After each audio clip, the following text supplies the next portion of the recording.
Hello everyone, welcome back to the channel. I'm Simple, this time with a Dauntless video. Now in this Dauntless video, I'm gonna talk about Dauntless 2020 and what I expect for Dauntless to be in 2021. Now, Dauntless 2020 was not bad. I mean, we had the Terra Escalation was really cool. Dauntless is being more and more the game that I turn to, because I like to search for the weapons. I like to fight the new behemoths. I like to do the escalations. I even tried to do escalation solo and I have a few builds for that.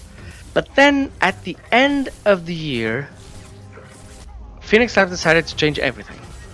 Now, not knowing what was coming, I decided to take whatever resources that I still had and just build every weapon in the roster that I could.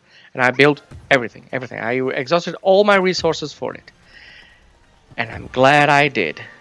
I built the weapons and I leveled them up because I was seeing something in the horizon that I probably didn't know what was going. It's probably going to be bad, and it kind of was. So basically, they removed all the resources that you had and replaced them with just the resources you need to build the weapon. Now you build the weapon at once, and that's it. Then you can power it up. Cool, fine, right? Well, not exactly. Your entire gear now is worth nothing.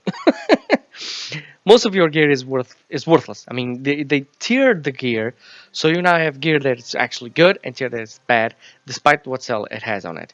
So you kind of have to juggle everything around to build a build as good as you had before by doing power-ups and all that.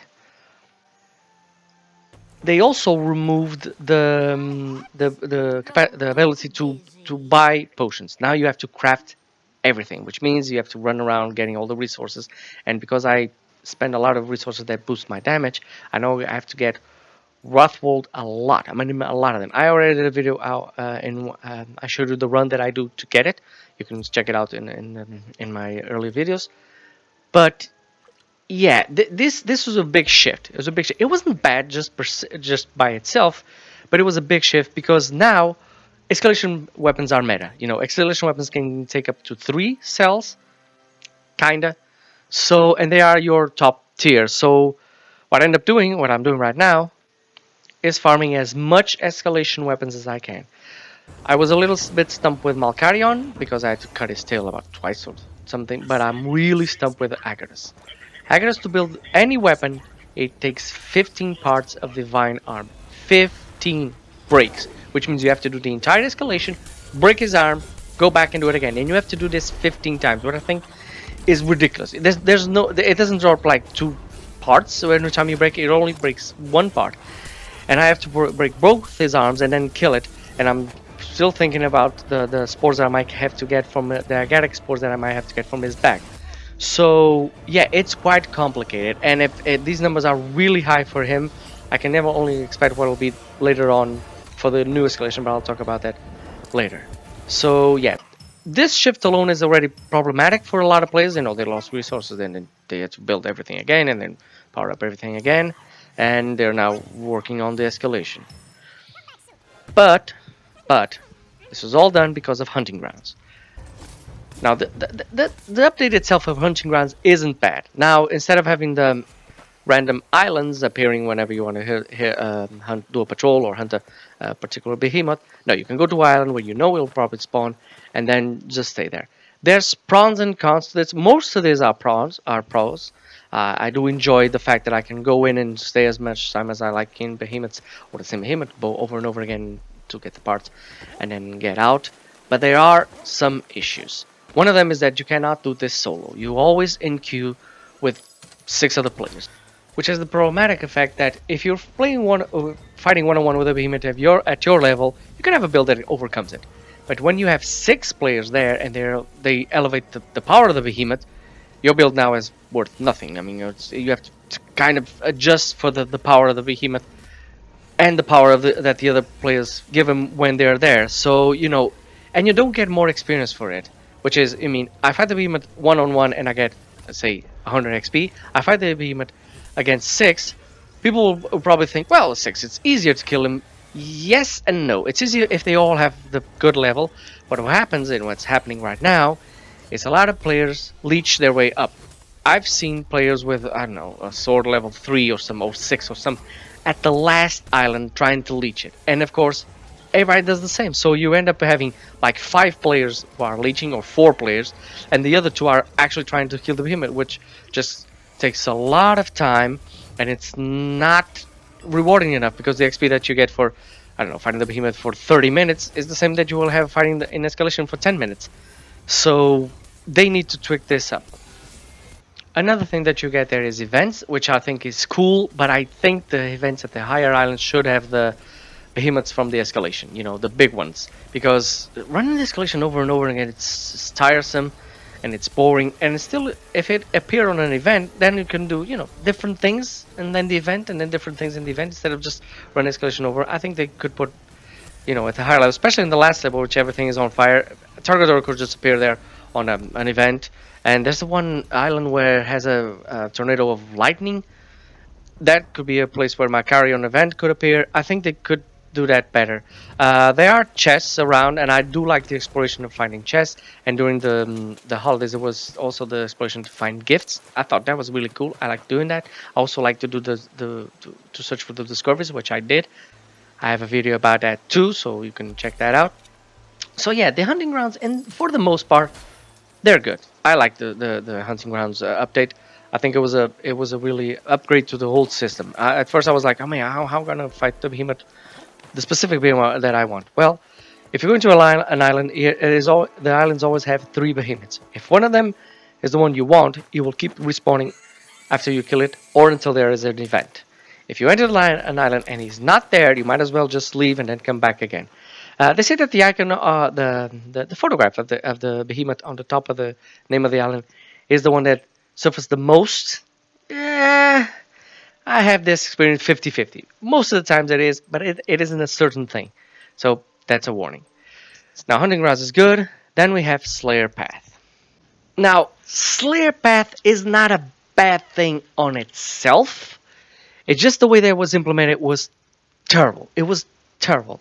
Basically, what I did was to provide relevance to this was just take away everything we had. They took away our potions, they took away our pylons. You could carry three pylons. You only carry 2. You could have a potion that you can carry like 4 or 5 times.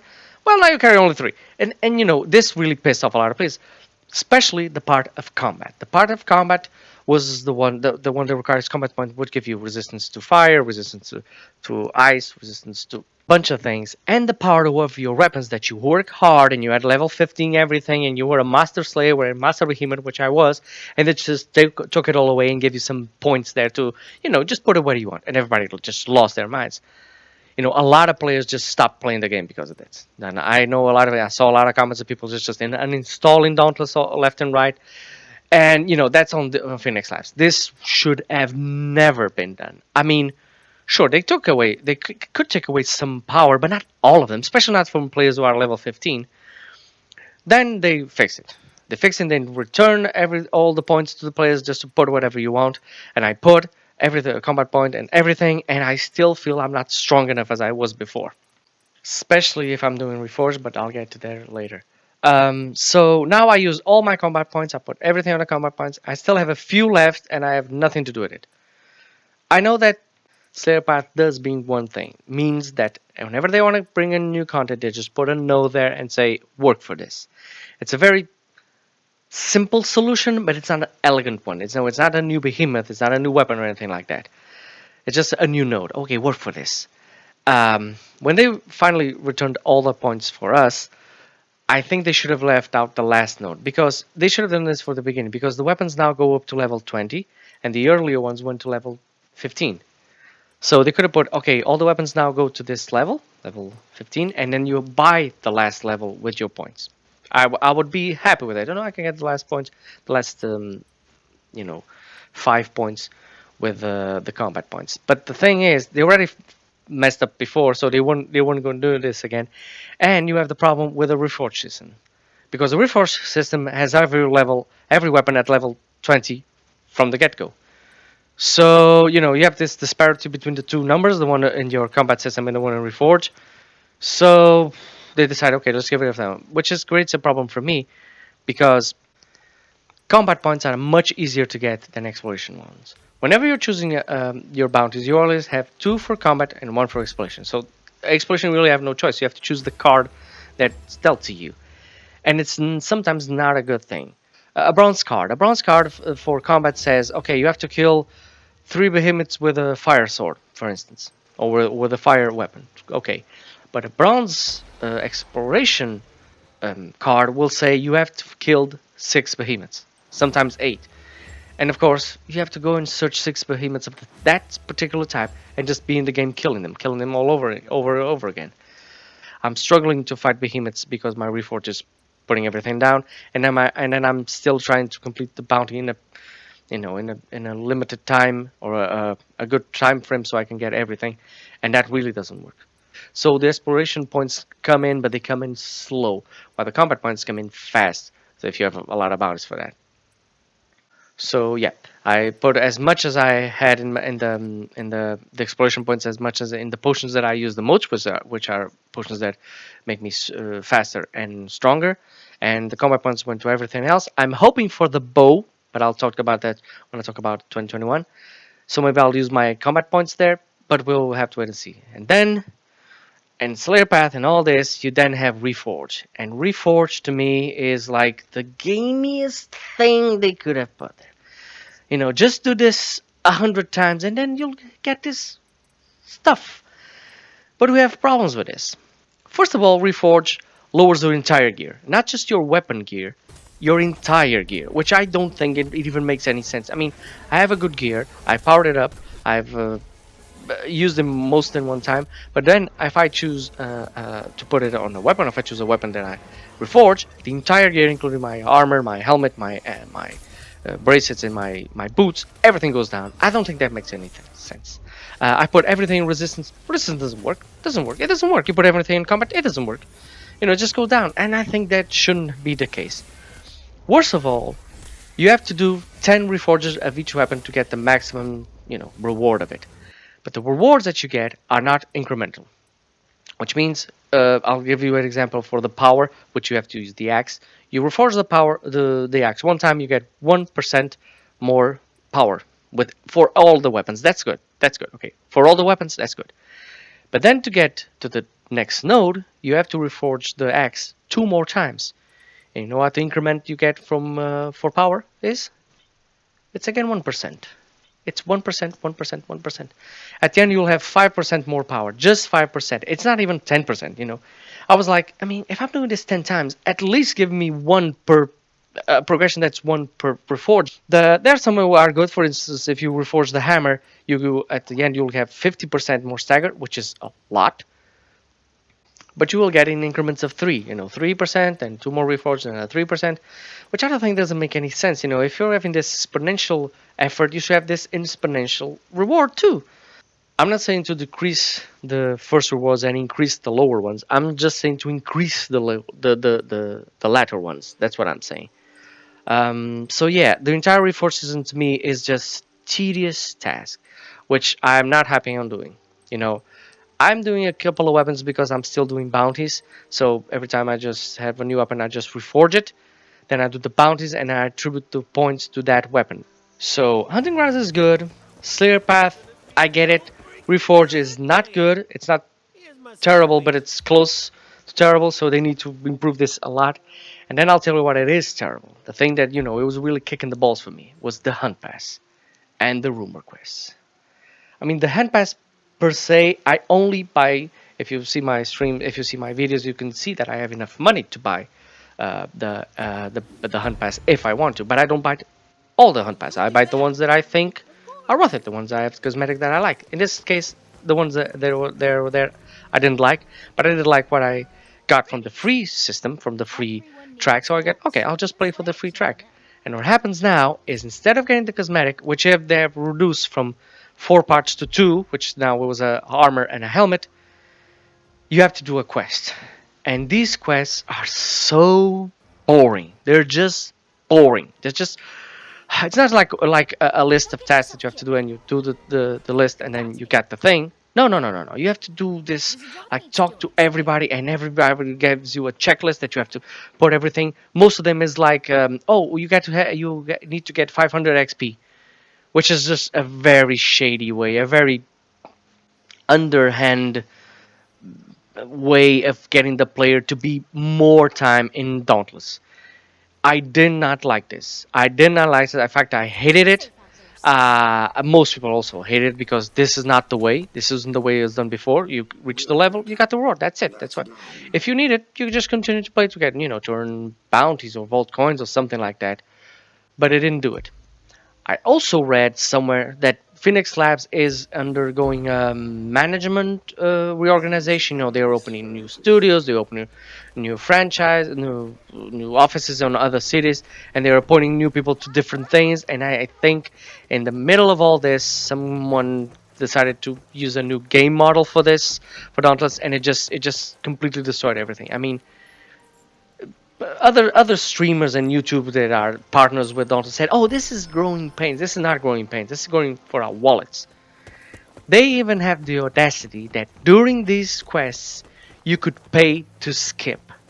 Pay to skip. I mean, it's really saying, "Oh, just give us your money and don't play our game." It's what they want. They either want our entire time in the game. Hand 35 behemoths, get this ridiculous amount of damage on another behemoth, like 10,000 on a behemoth, or get more XP. You have to do, like, you're literally doing 3 or 4 times the hunt pass that you already done for the XP. Or just pay and get the reward and go to the next level. Pay to get to the next level, not to get the reward, to get to the next level. I think this was just so bad, not to say it, not to slander or insult anyone, but just I'm going to use the word bad for the game and for the community, that I just, at one point I was physically ill just looking at it. I couldn't look at it for like a week because it was so underhand, so just evil corporate greed, just reaching out for the Dauntless player. We play a free to play. We want to play what we want to play, want to pay for what we want to pay, or else we would be playing something else. We could be playing Ghost of Tsushima or God of War or something like that. We're not. We're loyal to the brand. We like to entertain ourselves for the little while, for the little time we have, and we like to buy the things we want. We don't want these things shoving down our throats with just labels of price. Just, okay, this is hard, pay for it. It's just I don't understand why they did this. It was a terrible decision. So yeah, for 2021, I hope they change this entire thing. And I'm gonna skip to 2021 because I can't even remember how 2020 was bad and Dauntless was worse. So yeah, for the next year, for 2021, a lot of things need to improve. The business model is one of them. They have to remove these rumors or whatever it is they want. I mean, maybe not remove them. Maybe do missions with them. Each update has a new mission, and you can do the mission whenever you like. I mean, if you're low level and you can't complete the mission, you can return to it when your level is good enough, when your weapon is good enough.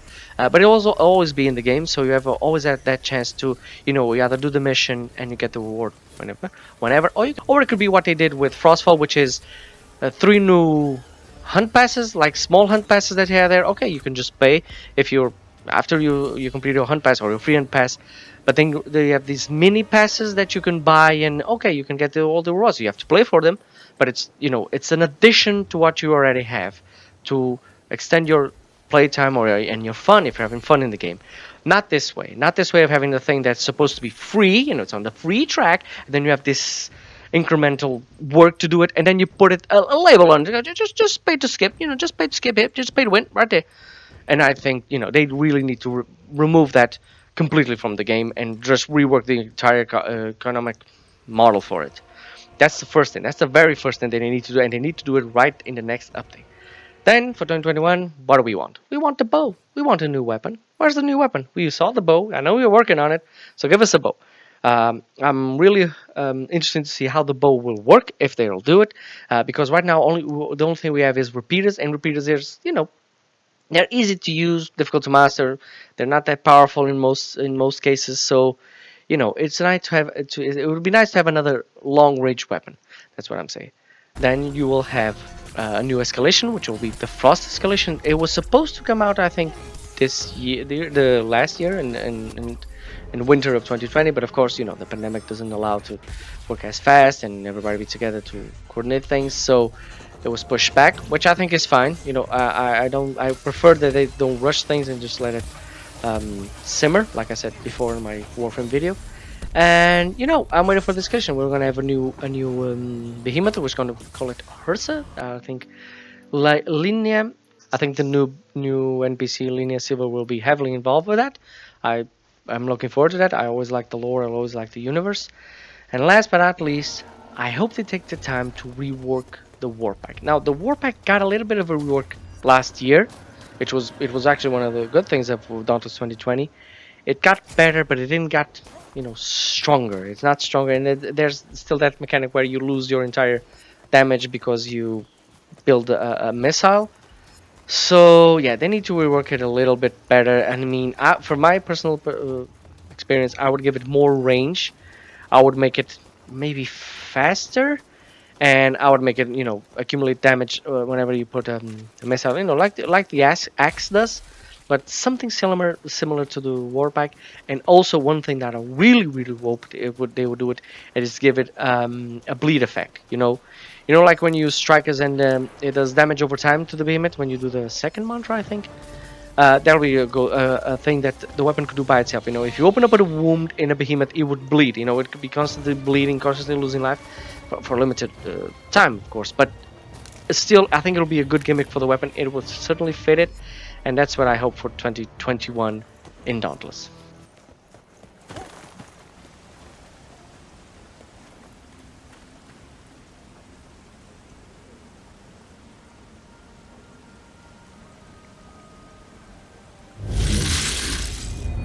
Just to finish, this was the second time I was very, I don't know, very unsure about Dauntless and the future of Dauntless. I already had this feeling before with the Unseen event, where they created a gimmick with the torches that you had to kill the shroud in just 5 seconds until the last torch appeared. It was a gimmick that was not good. It was very specific to a certain type of players, a certain type of builds. This is going to the same place. Some rumors, like if you've seen the videos I've put before, like you have to do 10k damage to the Embermane, which is very specific. You have to do a certain amount of damage to the Rizikiri and not get hit. It's getting to those really niche kind of things, plus all the grind that you need to do with the rumors and all that. So I'm going to leave an advice, an introspection that I also left in Warframe a couple of years back, which is, this is a free-to-play, which means I only pay what I want, I only play what I want, which means I can leave this game anytime I want. I didn't invest like $60 on the game, so then we're like, oh, I already paid for it, I guess I have to play it all the way. No, it's not that type of game. This is a live service.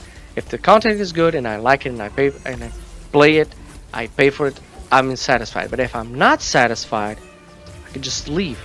There's a lot of other games out there that can do better than, if you're not doing it, another game is doing it better for you. Right now, because of this, and despite of this, I'm jumping back and forth between 3 games, which is Warframe, Dauntless, and now Genshin Impact, which I have friends that are playing, so I'm playing with them, including my brother. So yeah, don't make a debacle out of this, because I've seen it happen before in Warframe when they released Railjack and then the Scarlet Spear, and people just went away in waves of people just going away. Dauntless had the same experience this time. I'm urging Phoenix Labs to take this under consideration and do not follow those bad practices. Just keep the game fun, keep the content rolling. Do not try to sucker us in on any type of these shenanigans to buy things in a very shady way, and we'll keep coming back. So write in the comment section what you liked about Dauntless 2020, what you didn't like, what you hope for 2021, what you thought about the Reforge system, the steel path, and the hunting grounds and all that. If you think it's a good direction, it's a bad direction. I think overall it's a good direction. I just think the economic model isn't fitting. And if you enjoyed the video, please like and subscribe. And as always, have a great game, guys.